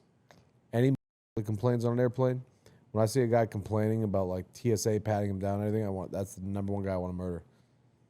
Because like it's like, dude, shut your mouth, get on the airplane, let them fly to point A to point B, and shut your mouth and sit down. Shut up. That's it. As long People as love to complain on airplanes, dude. bro. It's like the most popular thing. No. How many videos I've seen people just going crazy? Bro, how about the lady who was like seeing people who wasn't there and all that stuff? I mean, bro, I fly like every week, so I see a lot of shit. And I have bad airline luck. Like crazy bad airline luck. When you're like what? Like when you're I on the got plane? thrown off the plane because we brought beers on the other day. We just walked on with beers. The gate let us in, by the way. Like we checked in the gate. I was going to March Madness. I checked in on the gate on beers, and they were like laughing about it. So I walk in, and the flight attendant was like, "Oh yeah, you can't have beers in here." I'm like, "Oh, no worries, my bad. I'm sorry, I didn't know that." I gave them the beers. Next thing you know, we're sitting there. They threw us all off the plane. We had 6 people in first class. They threw every single one of us off because we brought beers on the plane, which I didn't know was illegal. I didn't know that was illegal either. You can't. I don't think you can bring beers on the plane. Well, they just want you to buy their beers. Yeah, bro. That's how it is. Why the f- did you have beers on the plane? I don't know. I don't know at all. But yeah. What do you think's gonna happen though? Do you think something's actually gonna happen? Like terrorist I attack? don't know, just because the whole like, yeah, I guess a terrorist attack or just like something in the world. Because yeah, obviously the elections and coming up. I just feel like it's getting. Bro, I don't Weird. know. When does school start? For people? I have no idea. When does school start? All right, school already started? Where are all these shootings that keep happening? Like shootings, all that shit, you ain't gonna ever prevent that. Bro, they should have 2 armed guards at every door, AK-47s, ready to go. And it should be self-funded by your own district. I just feel like there's all those things like it seems like they're not okayed. It seems like it's allowed. Because it seems like it's all just noise, to be honest. Noise as in like all these things happen and everyone they just go and they complain. And it's just like the government or these powers that be allow these things to happen because it's a way for them to create more control. Would you right now, if you had a kid in school that was say like, 9 years old, you're in a small town, there's no security there. You go look at the school when you drive by, you get a little nervous because you see all the stuff in the news and all that stuff. And how do you, in your head, say, you know what, I'm going to send my kid to school here and make sure it's safe? Bro, it's impossible nowadays to ever, like there's no preventing the gun. Like it's just going to keep happening. Like all people, kids shooting up schools, it's going to be a nonstop thing. There's a domino effect. The more the media covers it, the more it is. Bro, I would have, like, if I had my kid in school right now and he was down the block, I would literally get all the parents together right now and say, hey, we all put in $10, Yeah. whatever it is, and we Hire some armed security. and hire some security. And then obviously state laws and all that stuff that you got to abide by, but like, it's on your own to like protect yourself, you know what I mean? Yeah. It's like that. Well, that's what it feels like. It feels like you're kind of just good luck. But imagine that, like, just rolling up and like, boom, boom. Like, that's crazy, dude. People just go in and just, to the point you have to be, like, think about this too. Like, when you're, like, I get a lot of people, you probably do too, because you're kind of like speaking the same lane that I do at times, is like suicidal people, right? They're like, oh, how many people you message are like, I'm going to kill myself? A lot. A lot, right? Yeah. The point you must have to be in mentally to want to kill yourself. I've been in dark places, but can I say that I've ever wanted to kill myself? I don't think so. So what drives somebody to want to like kill themselves? That's dark, man. Right? Really dark. That's when you know you're like I can't even. We've given fathom up. yet. You've given up. You've given up everything, right? Yeah, I mean, you've given up anything that this life. Isn't that nuts? And then it's like boom. That's why it's like damn, bro. I've talked a couple kids off suicide. Dude, I had one kid. His name was Max, and I saw him actually like a year ago. But I somehow looked at his message one day that he DM'd me. He's like, I'm going to kill myself. And I was like, fuck. Yeah. All right. It's hard to not respond to that when you see it. I'm like, I saw it. So I just said, basically, is this a real inquiry? And then he said, yeah. I said, what's your cell phone number? He put his cell phone number down. So I'm like, all right, I'm in it now. So I'm like, whoop, call him, boom, FaceTime him, like off the blue. Kid picks up, and he is like bawling, tears. I'm like, all of a sudden, I got checked up really quick. I'm like, oh my God. I'm like, this kid wants to kill himself. This is a real confirmed thing. And I literally did my best for an hour to just get up my on like why you shouldn't, all that. I just talking to him, like, bro, he was like on a point where he was gonna kill himself. Yeah. And then talked to him, got him off the ledge, literally, and then like kept checking in. Then it came to a point where I'm like, he kept checking in a lot. And I'm like, well, what, like, you know, I gotta keep kind of checking in with him, but I also don't want to. You know what I mean? Because it's a lot, yeah. It's a lot. Yeah. But he kept doing it. Now, like, but he was like, bro, he was ready to go. It was crazy. I sat with him for an hour. I was just like, bro, what do you, like, I had to, like. What do you say? I don't, I mean, he was just like, it was like a crazy, I'm like, brother, here's the deal. I'm like, I don't even know what I said. I was like, you got to just understand. I just made it all up. You know what I mean? In that moment, you got to just pivot to, like, emergency. Like, the guy was ready to kill himself on the phone. I mean, it's almost like you can't, there's nothing really to make up, though. I think the only thing you really say to people in that state is like, give it more time, you know? It's hard because like that is all it is. Because like I've had conversations with people about the same thing. I remember one time I was flying to Brazil and this guy had messaged me, like someone was messaging me on Twitter, like, yo, you should respond to this guy. And this guy was talking about he was going to take all these pills. And I sent him a message on Twitter and he was like, basically like you originally. He was like, you don't know, like your life's like this. Cause he's seen, you know, he's been a follower of watching my content. And then anyways, I ended up getting to Brazil, coming back, like, you lose reception, get off the plane, come back. And then I didn't hear from him for some time. And then this guy basically, I don't know how, but he eventually showed up at my gym and kind of like told me in real life, yo, like you said this to me. I didn't understand like where you're coming from. And then maybe someone else told him like, go see more of my content or whatever it was. Cause I dealt with suicide with my father and everything. And so the space that I was speaking to was Did your dad kill himself? My dad killed himself, yeah. Holy himself. I didn't know that. Yeah. Hey, brother, can you do me a favor? Can you grab me one of those nips out of the fridge? Yeah, Your dad killed himself? Yeah, he hung himself when I was 6. No way. I didn't know that, bro. That's crazy. So did you walk in on it or no? It's the whole thing. So shit. You all good? Yeah. You were 6 years old? Yeah. That's crazy. Damn, man, that's a crazy traumatic thing. I didn't know that about you. Yeah. That's insane. So anyways, my point was this guy eventually was like he didn't do it because apparently I guess he was in his like bathtub and he was gonna OD on a bunch of pills. Right. And he didn't do it. He came to me, he said thank you. And some time goes by and he has like a daughter and all this stuff. And he'll message me every once in a while and just say like, yo, I really appreciate you. And he'll send me pictures of his daughter because he's like, he would have left his daughter.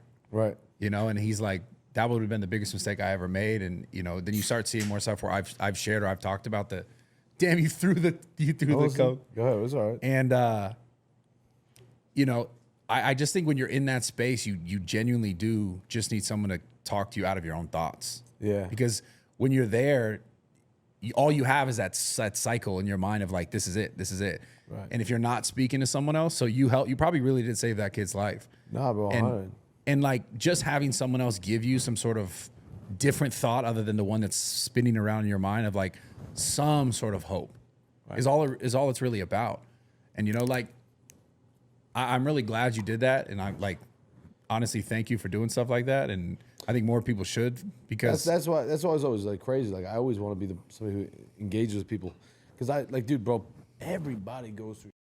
That's the crazy thing. It's like our is out there in the public and whatnot, but everybody goes through. It's like how you actually figure it out. I was in such like I was in a dark place last year. like very, very, very dark. Never to the point of killing myself though, but definitely like, what would happen if I wasn't here? I've thought of it. You know what I mean?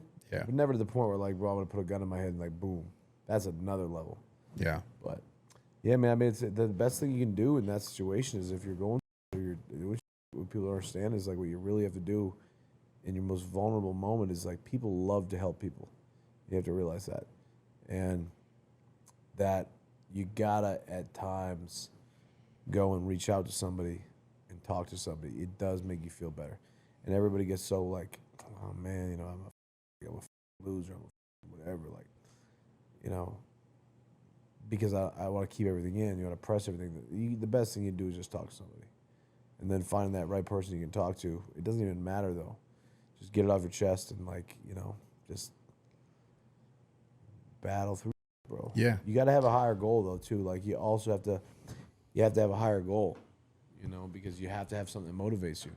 So you got to constantly try and find things, little projects that'll motivate you to keep you entertained, because you have to entertain the brain too. The idle brain is dangerous. Yeah. You know what I mean? Like for me, like if I'm ever in it, like my hardest times when I don't have nothing to do. That's why I'm so many times constantly making up things to do and like figuring things out to do and all this. It's because I don't want my brain idle. You know what I mean? Yeah. And I could be dead wrong, but I'm just speaking from No, yeah. You just need a purpose, man. Like, it's so interesting when I think about my life, and I've been in tons of dark places where I've been just like, man, what the am I doing? And trying to figure my life out well before the internet and in my, you know, my early childhood and my young adulthood. And I can say without a doubt, though, where I'm at in my life, I wouldn't be here if it wasn't for all the that I had went through. Like when I talk about my father or the places that I've been in my life. And I think the thing is, it's hard for people who are in that moment of like thinking of suicide. They don't see potential for any of that stuff. Yeah, so bro, the potential is good. Gets good. Once Exactly. once everything gets cleared up. And that's the truth. fun. Like I think it's just about giving someone who's in that position hope that it can be better, even though it's so right now and maybe the last 2 years or the last 3 years, but like it does get better. Because I can say without a doubt, like it took me, you know, I've talked about this before, about 20 years, you know, from being 6 to about 26, when I was like, oh, this really makes sense. Like losing my father and not having this, you know, this father figure throughout my life and dealing with it and stressing it when I was graduating or when I, you know, and with the first girl that I'm with and all these like things that I think like, oh, I should have a father figure show me this or teach me this, and be yearning and not having it and seeing friends have it and being like, damn, why don't I have this? And this stress related to the trauma in my life, and then my inability to really connect with people in relationships, because whether it's friendship or like intimate with a female, because I was afraid of losing that person. Say that again, with a female. Meaning like I dealt so like much. you're saying, like obviously that like you're not trying to be funny at all, but like daddy issues, right? 100% For girls, right? You know how they say daddy issues, right? Yeah. So how would you define when a girl has daddy issues? How would you define that? Well, it depends what it's from, but I mean, it's going to be some sort of like guidance thing. And I had quote unquote daddy issues, right? Because like looking for someone to like, because you think that's what I'm getting to, and I want to know how it affects the male compared to the female. Yeah, I think it affects like your ability to see the best in yourself, because I think in most cases, like when I was looking around at my friends who had father figures, I'd see the way that they would interact, or like they would get this sort of, oh, my dad thinks I should do this, or my dad's proud of me because they achieved that, or, you know, like I remember graduating high school and looking and seeing the families, like, you know, the father and the kid, because I went to all boys high school, so it was all men, right, or all boys at that time, right? Before getting out of high school, not really a man at that point, but and you see them with the parent, you're like, damn, I don't have that. I wish I had that. Why don't I have that? Why was I not good enough to have that? You have all those like, you have all that value issue within yourself where you're like, am I not good enough? Like, why wasn't I? So you're taking responsibility for the exactly. That's what it is. So you take responsibility for what. So then you think the new relationships, actions. Yeah, and that's the thing, right? That's the problem. Because then you think get over that. You go forward, and you think, okay, well, am I not good enough to have these things? Am I not good enough to have a good relationship? Am I not good enough to like for these people or these other things that I want? So dealing with that, how did you overcome that then? So that's what I was getting to. It took me about 20 years. So around, because my whole life, like once I found the gym, I was like, oh, this is giving me purpose, because prior to that I didn't really have much. I was like, and it was just the simple fact that like, oh, I can get better at this and be better than when I was the other day, right? So I did all the gym stuff and it meant so much to me. And then when I really found my purpose in it all, again, I told you it took me 20 years because around 26 is when I really started like getting, I don't want to say like notoriety or popularity on the internet because like posting fitness content. Then people would say to me, because during that time I post fitness content, I would also just talk about my life and the stuff we're kind of talking about now, about like, you know, my father passing and what it meant to me and how it made me feel. And I would share that. And then I would get all these messages, people being like, yo, I relate when you talk about this, or I was going to kill myself. I saw this video, all these things that we're talking about. And then I was like, oh, now it all makes sense. Now it's making sense. But it took me 20 years to get that nugget. You know what I'm saying? Like it took me 20 years to be like, oh, my life and the way my life was and the way my life went. But what about the people who didn't have success? Right. Because I think success helps you cope with that. Well, yeah. Well, I didn't have success to I agree. You're right. I did. I had a point where I get to 26 Success gave you confidence. The success because of the reaction to it. But I think so to what that about point, the kids that don't have success that are still stuck in the mud? Yeah. With that same feeling is how you get them out of that is the important lesson. yeah, I think it's about finding some sort of purpose. So for me, the purpose was the thing that I was like, but it came from me like in a different way, because it's not as if I planned to like.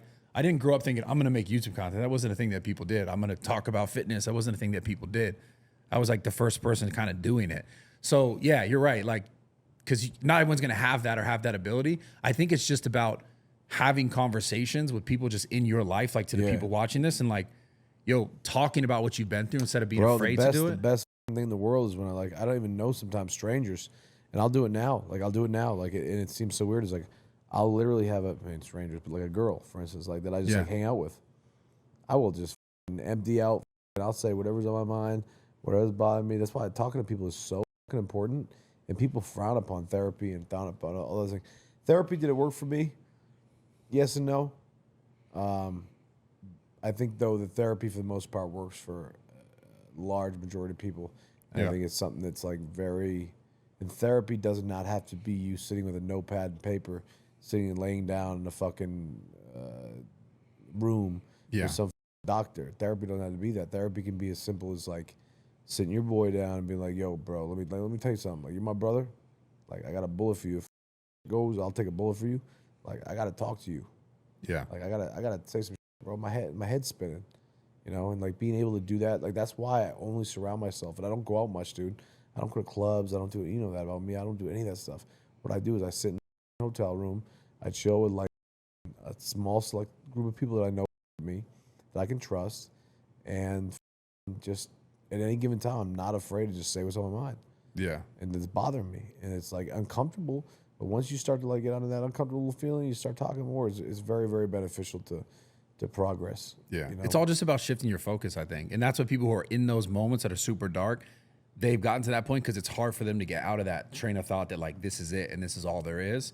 And there's nothing else for me. And they get stuck there. Yeah. And that's why having the conversation, someone just say something, some words or some sentence might just make you go like, oh, this could be a little better. What was in the last 5 years mentally the one thing that fucked you up more than anything else? One thing mentally that really rattled you?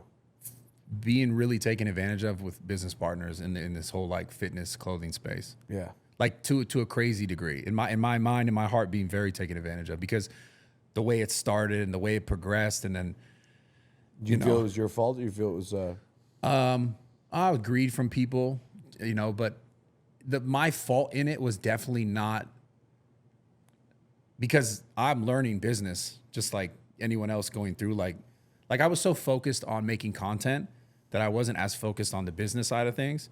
So the people that in my mind were taking advantage of me because of what they just straight up did.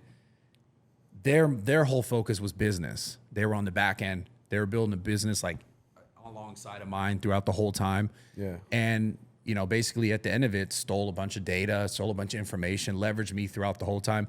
But the worst part was when on the internet, they could allow their little like bandwagoner kind of people to talk. You get better lawyers. Well, it's not better lawyers. It was more so like I didn't plan it the way that I wouldn't have had recourse, even if I went to have lawyers. Would you say, Brad, right now, scale 1 to 10, how happy are you? With where my life is, I'd say 10. Really? That's amazing. Yeah, That's amazing. But like not all the time, because there's certain aspects of my life. Yeah, Because but it's still, hard for me to that's say. great. It's hard for me to say 10 out of 10 everything. Yeah, but that's great then. Like Overall, 100%. That's amazing. There's parts of my life that I really do want to be better at, and What like do you want to be better at? the relationship thing, and like letting like love in, and I mean that in friendships, in What do relationships. you, so you're saying like you meet some girl. Just don't trust people, No, I don't trust nobody. I just don't trust people. Like neither. I've been so taken advantage of for business, for money, for all the. And it's like I look around and like, yeah, I have a lot of it, and I'm grateful that I'm able to be here. But like a lot of people rode my coattails for a long time. Yeah, it happens. And it's just like I wish I was better at, then. I wish I knew what I knew now then, which you can't. There's really no negative consequences to somebody riding your coattails. It just happened, right? Yeah, I mean, I've realized it now. It's an ego check. It's like, like I think it's like more of like a, but I think like riding your coattails is gonna happen throughout the world. And the way we kind of do, it's gonna happen. But at the end of the day, it's like, I don't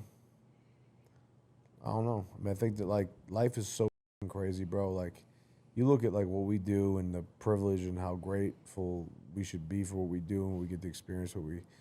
It's like, bro, it's insane. Like we live a very privileged life, and like what I try and really check myself with all the time is constantly like, bro, remember when you were breaking concrete bricks down, doing whatever, not the Aria in a 2-bedroom suite, but whatever you want to drink or eat and do whatever you want. Remember you were walking through the housing projects, like, bro, I used to. You know what one of my jobs was? What? How many jobs do you have in your life, you think? You got like 10. 4 or 5. 4 or 5. Yeah. Yeah, I mean, bro, I did everything. I carried golf bags. I worked in housing facilities doing backed up septic tanks in Lawrence, Massachusetts. You know what that's like at like 23 years old, bro? So that means like in the projects, like you gonna roll up and someone might be dead in the house when you walk in, first of all. Second of all, they're bagged up. You got to walk through in a sweatsuit, whatever the it is, with up to your waist, sludging through. Waist is a little over-exaggerated. Knees. Sludging through human fetus.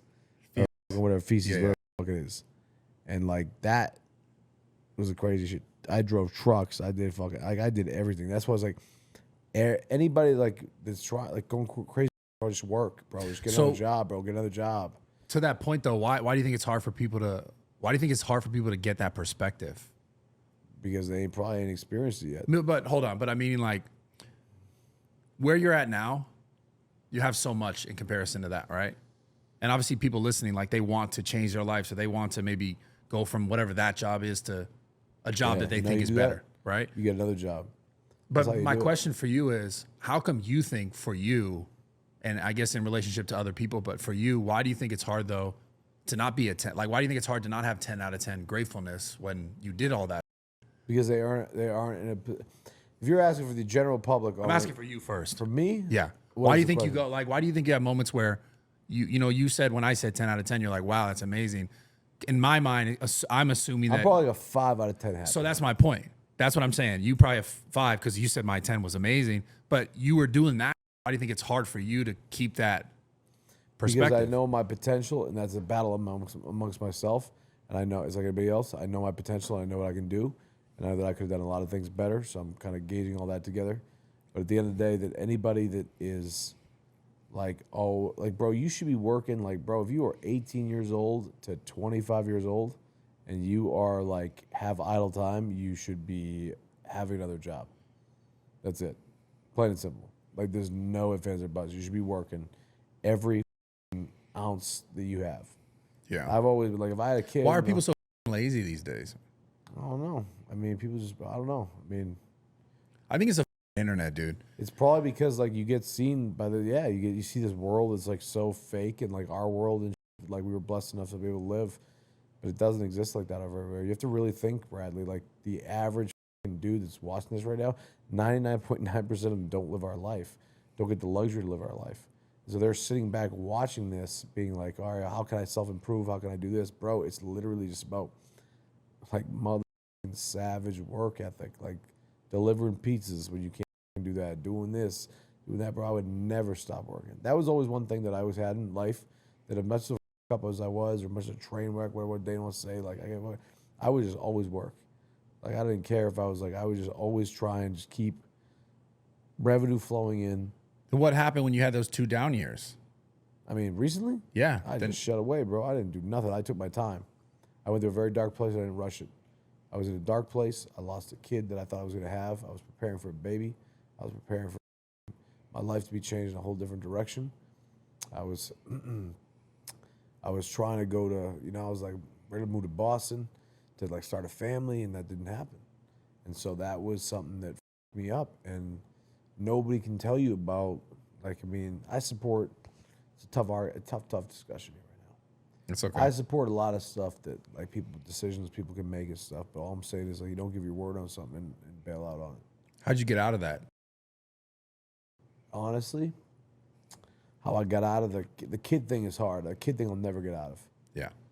Like, the kid thing I'll never get out of. I can't even look at, like, a kid anymore, But it wasn't like, it's just, I can't look at a kid when I walk by or none of that stuff at all.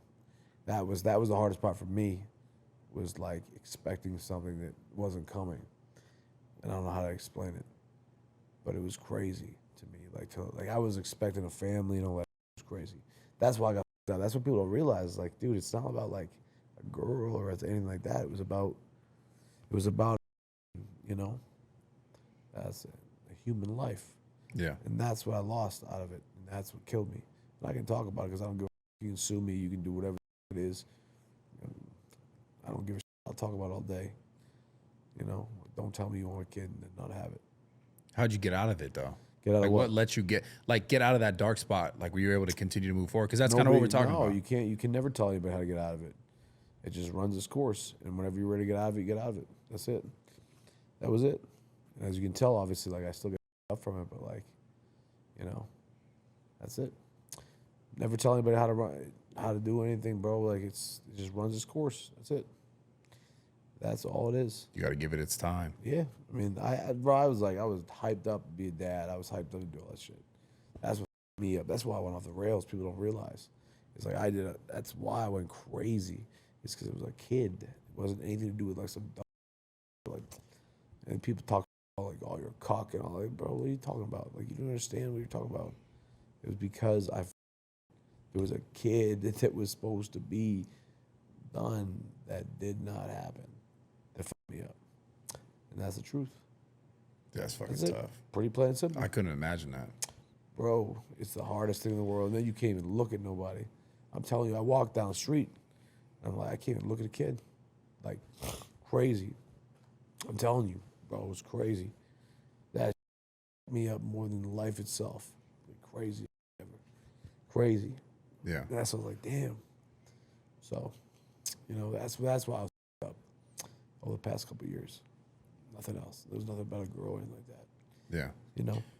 So that's that. Yeah, I get you. You feel it? Yeah. On a lighter note. Yeah, bro. I'm crazy, but you say what you want. No, yeah. I'm glad you talked about it, man. Was that the first time you ever bro, talked what about am I it? gonna do? Like, what am I gonna like, bro? Like, I'm always like, I'm afraid to talk about it. Like, bro, I should be able to talk about it. I don't care. I did not do anything wrong. I was like I was just good. I was very good. And I got played, and it was like, damn. And you always search for the answers, and you always say, why? It's like, I don't know. But if shit up, bro, low key. But it's obviously people going through crazier than I am with that. But that thing me up beyond belief. That's why I lost my brain, truthfully. And still do to this day. Like, still, it's crazy, bro. I'm telling you, God's honest truth. Like, I'm not up, I'm not anything. Like, it is a real traumatic thing that happened in my life recently. Yeah, I couldn't imagine. So, because I so want that too, and for me, it's always been this personal. Like, I want to be able to give. You're preparing for it. That's the hard part. You're preparing for it. You're like excited for it, and then it's like gone. It's like, what? You okay? What are you doing? Do not be like that. That's when I come for blood. Is when somebody ever removes anything that I was supposed to have. You feel me? Yeah. That's the truth. You look at this. You can run whatever you want. Say whatever you want. That's it. So you still are you still gonna try to? Obviously, you still want to have kids in the future. Mm-hmm. Yeah. Because, I mean, I think that like at the end of the day, I want to instill my knowledge that I've learned from my mistakes, and like raise. Like my kid would be Marine camp though. Yeah. My kid would be motherfucking Marine camp. I'd have him scrubbing toilets right when he can walk, right away. That's the way I'd raise my kid. Yeah. But you know, But let's talk about that a little bit. Like, I kind of asked you earlier, but why do you think like we've lost? It seems like the work ethic. I think most people, because they're looking at what other people have and they just think automatically they should have it. Because there is so much more ability to see what everyone else has because of the internet. Like I was saying earlier, the reason why I said I think it's the internet is because kids see what everyone has and they just, I don't know if it's just like natural thing to be like, I should have that. I think fear of judgment has a lot to do with it. I think fear of judgment prohibits a lot of people from like just taking risks and doing. So like at the end of the day, like okay, I work at Burger King, whatever it is. I work here, or whatever. But I could also work at Burger King from 5 to 9 at night and make extra revenue and make more money and be able to be a little more like whatever. But like I think that people don't do that because of the way that they would be frowned upon in society. From working more? Yeah, I think that a lot of people don't work because of fear of judgment. I know for a fact when I was looking for a job, guess what? I didn't want to deliver papers. I didn't want to deliver pizzas because what happened? The beautiful girl down the street don't like you, whatever. You know what I mean? It's like, bro, you got to ignore all that. You just got to just grind. Like no matter what it takes. It don't matter if you're delivering pizzas. It doesn't matter if you're shoveling thing. You just got to go do every job possible. And like use, especially in your youth, like bro, like there's no excuses. I'm 35 years old. I still go so hard for 24 hours a day. There ain't no excuse for any motherfucker watching this. It's like, oh, I can't. Bro, you should be working 3 jobs, non-stop. How did you find your break? How did you get away from the stuff that you were doing then to like when you? I had an amazing voice, so my voice just catapulted me to what I have. I found the break very luckily. I was sleeping in the car in L.A. Back of the car, minus $100 in my bank account. Had that whole situation happen. After that happened, moved back to Boston at 28 years old. Knocked on mom and dad's door and was like, "Yo, I'm back. I failed," and they were very welcoming to it. My parents don't have any money. My family doesn't come from money, never did, and so they welcomed me in. They were supportive, and that's that. And then I started doing dumb voiceover clips. They made me viral. So not everybody has blessed with a voice. Or a gift like that can but also too you get getting social awareness and bro, just go and work nonstop. Yeah. Bro, get 2 jobs, 3 jobs, push yourself to a Marine style. That's why I could never have the utmost respect for the people that I talk to. I have the utmost respect for the guys in the military. Yeah, of course. Bro, I got that. I'm not just saying that to do some cheesy, corny. No, I have utmost respect for them because bro, the dedication and work ethic involved in that mindset is so attractive to me that's what I love. I would my camp or anybody I work with or do anything or raise or whatever, bro. You better be a Marine soldier, bro. Every minute you should be working. You sleeping 6 hours a day. That's it. The rest of the 6 hours you working. Yeah, that's the way I look. I mean, especially if you want more. But so then there's this whole other side of this where people just feel entitled. Have you ever experienced that with people you work with or work for? People just feel entitled. It doesn't get to that because I'll put them in their place real quick on why they shouldn't be entitled. But at the end of the day, I think that I'm not. Nobody should be in a situation where they feel entitled because that takes away from the self motivation. I think bro, nope. You just gotta work. Get multiple jobs. Right now, if you're watching this, you have 1 job, and it's 2 days a week. Why the aren't you working the rest of them? Raking leaves, or shoveling snow, or doing whatever. Yeah.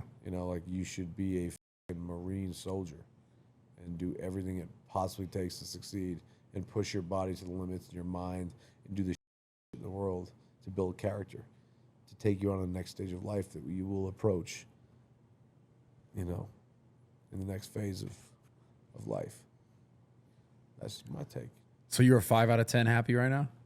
Right now, a 6 out of 10 happy. What would make you a 10? Everything financially in order, perfectly, again. Obviously, Is that even possible perfectly though? You know? no, it's never possible Yeah. because there's so many floating shit and there's so much like. I mean, yeah, there's ways to get more comfortable and be smarter about different things you do and stuff like that. But that's on the financial side is on the low end of things. But I think at the end of the day, like you said, meet somebody that you really can trust, you can care about, and you can build something with. And you know, there's nothing better. It's a muscle, bro.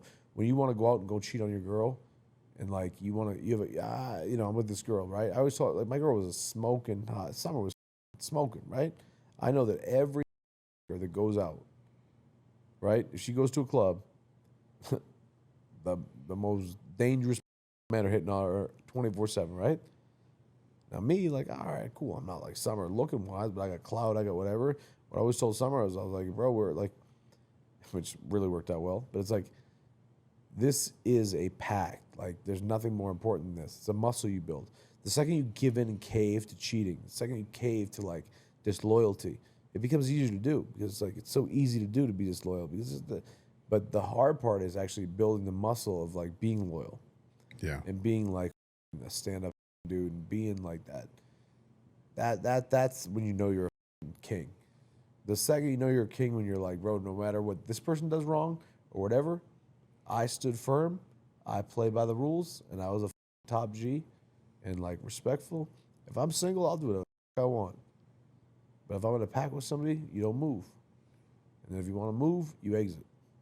Yeah. And that's the problem people don't make in relationships nowadays. They don't exit.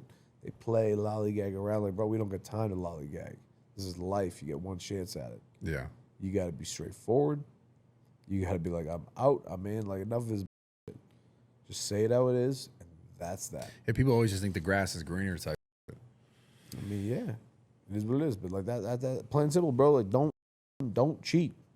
If you're with somebody, it doesn't matter. You're a scumbag. Like, dudes are like think for the man. Like, bro, the biggest thing that I look at when I'm doing like a business thing or anything, like, do I f with this person or whatnot?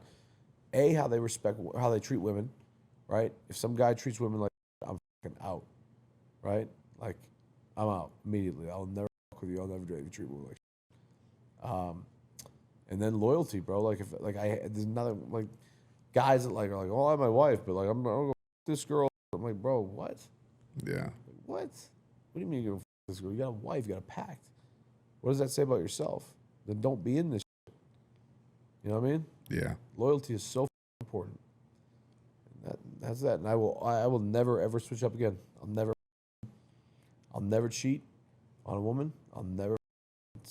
I mean, have I ever? Absolutely. I'll never do it again. Yeah.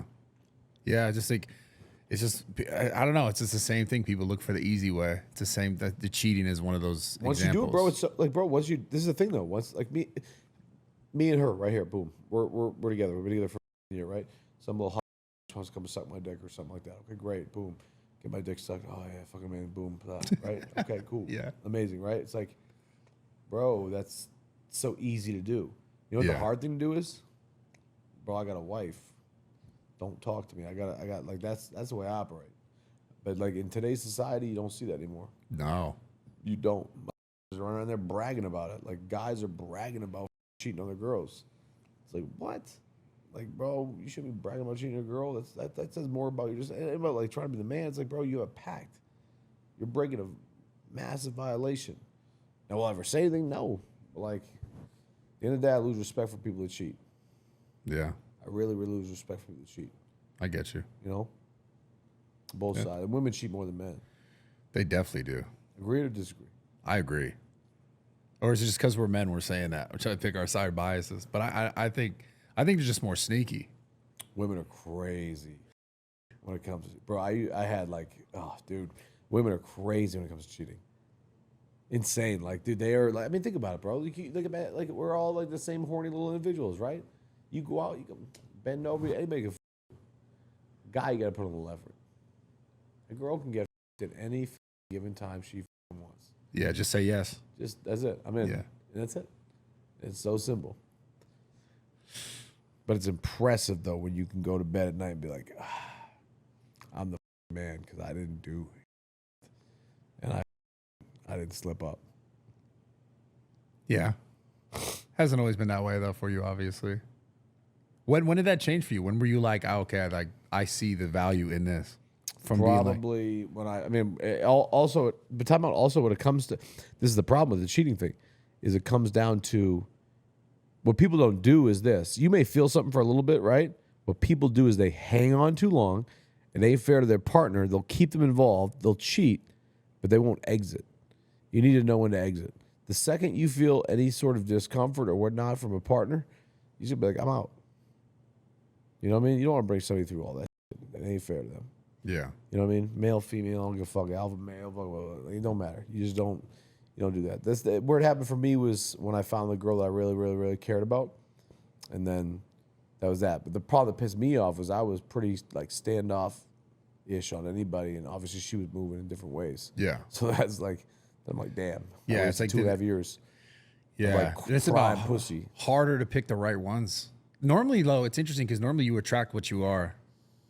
So it's like maybe you were that way and then somehow like it changed or shifted, but it just didn't change or shift for that person.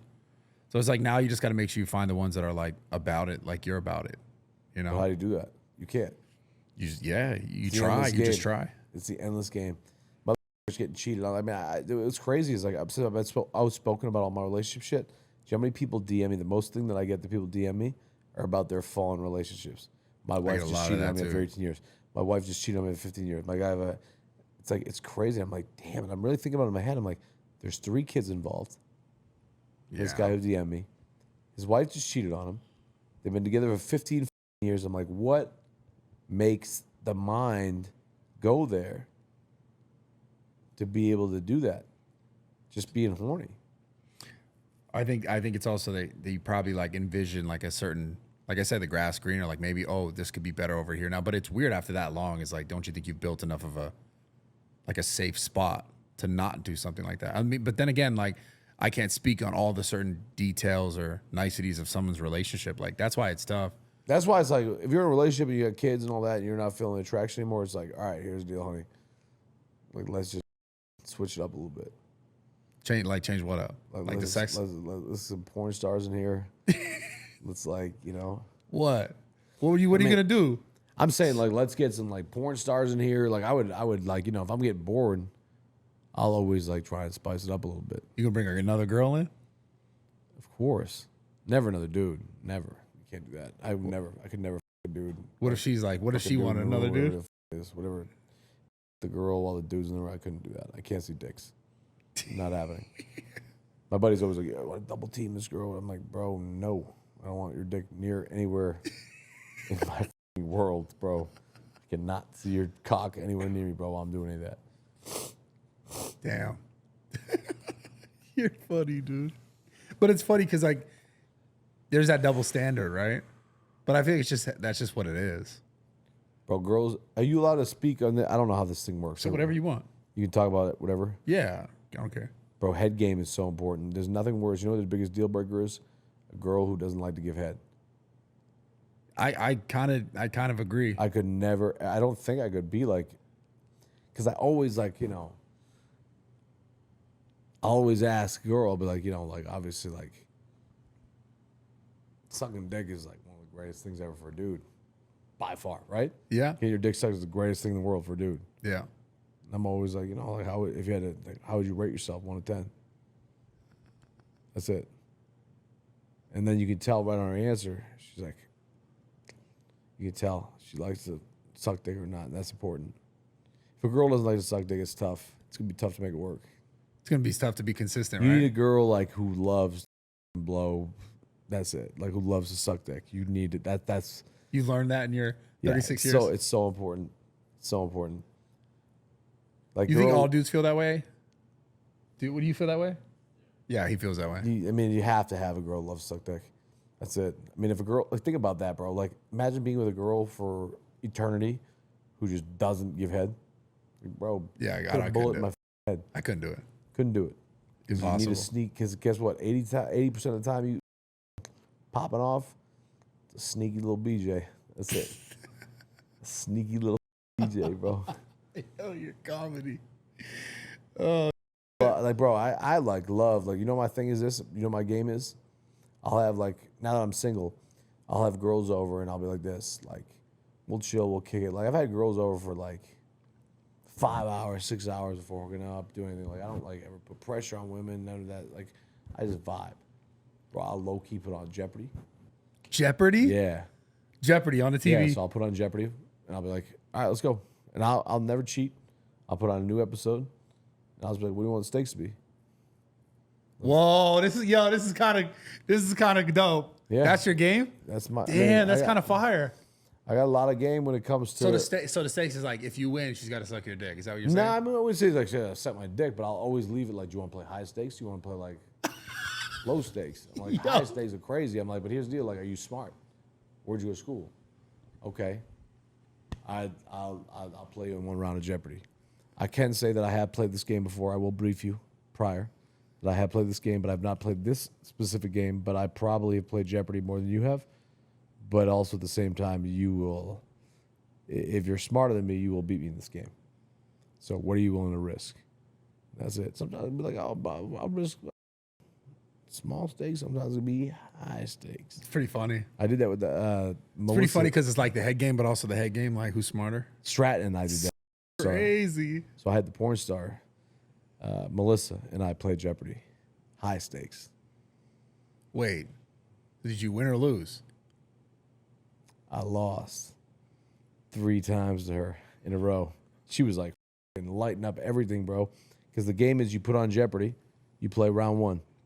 Right? It's like, boop, boop, boop, boop. I have all those categories like American cinema. Yeah. And then every time, if you want to blurt out, so you just sit there, you're chilling. If you blurt out an answer and it's wrong, it's a -1. If you get it right, it's a +1. At that end of that first round, whoever wins, wins. You like writing this down on paper? No. Just remember it's just like, you can put it on right now, like, do, boom, right there. And that's like, bro, I like it because it's just too boring. Like, sitting there, like, hey, let's hook up. Wait, so did you smash Melissa? Did I Melissa? Yeah. I think that we absolutely probably did. I did. But like in an artistic way, though. There wasn't anything like. Did you see when she got broken up with from that The hot ones. Yeah. Bro, I didn't know about that until that was after. I had no idea. But That was after. You were way before that, I'm assuming, right? I was not during the time, I don't think, of Hot Ones Wings guy. Yeah. I was not sure of all that, but at the end of the day, like, all I know that anything that Stratton and I did was strictly artistic. And for the love of the game. Got it. We played some high stakes games. It was fun. Dude, I'll tell you what, being like, the thing with this is the porn star, being in a room with the porn star is this. You don't understand this. She'll be talking to you normally, okay? She'll be having a great conversation with you. She'll be chilling, like all that, like talking to her, and then she'll just flip out of nowhere into porn star mode. She'll like drop your, she'll like bite her lip. She'll like look at your dick, and like she'll start like, it'll be a quick land, like bro, porn stars are insane. Bro, I'm sitting there like this. I'm like, holy, this is the girl getting pounded on all these videos. Like, I'm like, damn, bro, it was like hot as I like pulled up one of her pornos. We were watching it together. It was pretty fun. Wait, you're not beating the cuck allegations right now? What do you mean? Watching her get and then Nah, because bro, like cuck is different though, because you gotta be established with the partner. Oh, I see what you're saying. Right? So like you're a cuck if you're established with the person. I see what you're saying. But I don't know, I could be wrong. I don't know this new language. All I know is it was like mad hot. I'm looking at this girl, I'm just like, damn, this girl right now is right in front of me. She's a normal human being, but at the same time she's getting like, this is crazy. I'm in. Yeah, you're hilarious, bro. I'm in. Wow. Are there any other porn stars you've been with that you can name? No, it started to get a little out of control though.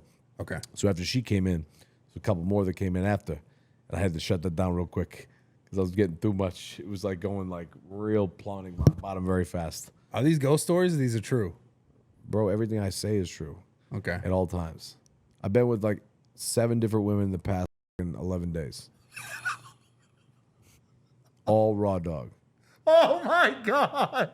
And You're a savage. You're crazy. No, I'm not a bro. savage. I'm completely honest. Wow. In this stage of my life, there's times where I've gone like, I don't know, like maybe 20 days without anything. But like I went on a tear, and I have gone on a tear. and I will continue this tear until this kid is out of my head. Oh my God. understand? You're coping. Look at that. It's crazy. Okay. Bro, I got a girl flying in right now. Today? Yeah. Yeah. I don't know. Are you going to go to the UFC thing, the stop fight and everything today?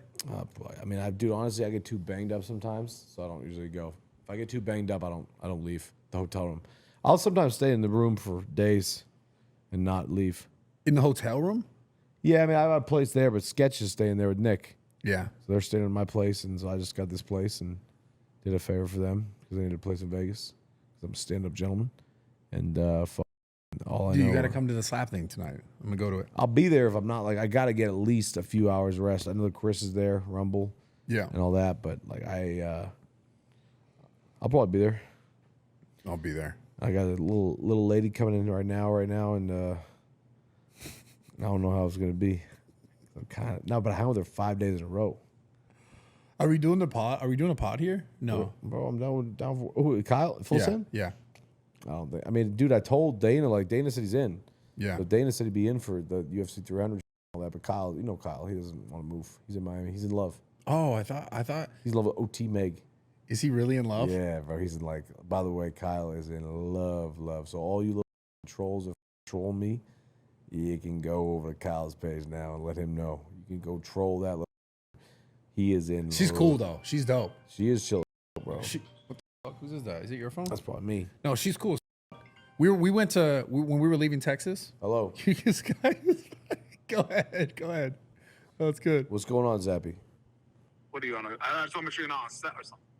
I'm good. I'll call you back. 1 minute. I love you. Yeah. Yeah, right there. To the left. When we were at Texas, we were leaving.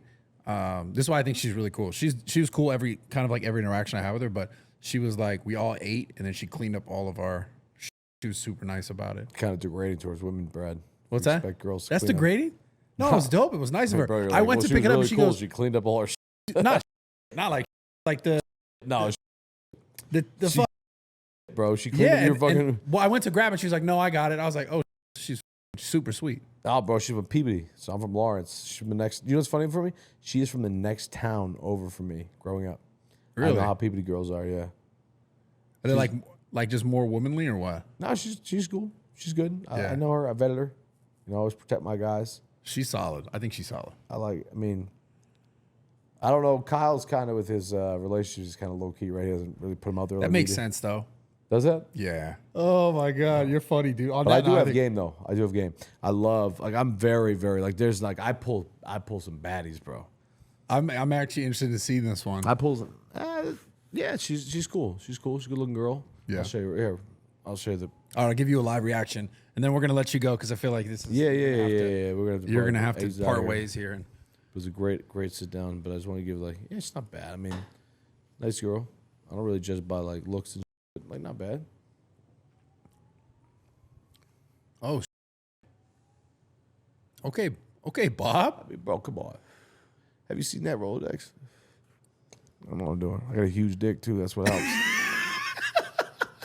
I'm go. serious, bro. I do. love I it. got a great dick. Like every girl, bro. Like low key. Like what I'm trying to say is like, what I always tell girls, I'm like, actually, it was funny. Is like I'll sit down with the chick and I'll be like, by the way, can you like read somebody?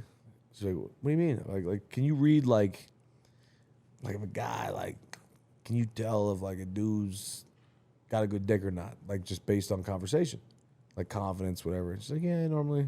I'm like, well, like, what do you think? We good right here. Every time any chick goes like, zoop, she go, damn. I'm like, Yo, I'm serious. you're bro. hilarious. I'm not bro. joking. I'm not joking. Listen. It is like that Congrats, my boy. every time, dude. That's why I know like nobody's like playing with me, because I know. But like walking around with a small dick's gotta be tough. So like I'm always like, think about it. If you're like walking around like Steiny and you got a small cock, it's like hard to go up to chicks and be like, hey, what's going on? You can flex all the game you want, but all that matters is push comes to shove, you pull them pants down. You look at a little snail between your legs. That ain't going. Dude, this Steiny shade's so fucking funny to me. Dude, Why you have to shoot at Steiny like that? I'm not shooting at anybody. I'm just saying I'm using Steiny's example. You know? That's crazy. Zappy. Dude, Congrats. Well, I hope you have a great time. I love it. I I'm think gonna you go. will. I'm gonna have this girl over now, but it was a pleasure sitting down with you, Brad. Dude, as thank always. you so much. It's a great ass Seriously. time. Great Yeah. talk. Yeah. I think it's a great fantastic. No, it was amazing. No editing. No needed anything. I don't Yeah. need anything out. I promise. I know you always think Bob needs that. Like you good. You got my good. You got my permission. Launch every thing. Let's go. I love it. I don't give two. Perfect, bro. I appreciate you, man. Love you. As Thank you for always, letting me Brad. come up. Pleasure. Appreciate it, man. As always. All right. Yeah.